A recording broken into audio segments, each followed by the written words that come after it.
You're watching GboahTv. Kindly click on the subscribe button and the bell beside it so you get notified when we drop new videos. Thank you.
Orúkọ tèmi ni Olóyè Ramon Adébáyọ̀, ẹ̀kẹrin baálẹ̀ ìlú Àpáta.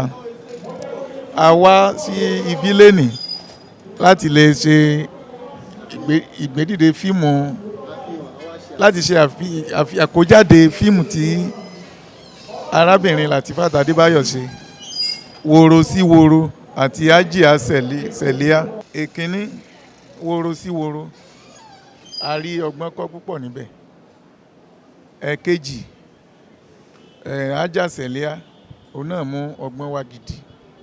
Àwọn iṣẹ́ tí wọ́n fi ya fíìmù. Àwọn tó ṣe ẹnjìníà iṣẹ́ yẹn wọ́n gbìyànjú gan-an ni. Kí kálukú múra láti ra fíìmù náà, àti èkíní Woro-Si-Woro àti èkejì Alhaja Scilat, ó kọ́ni lọ́gbọ́n.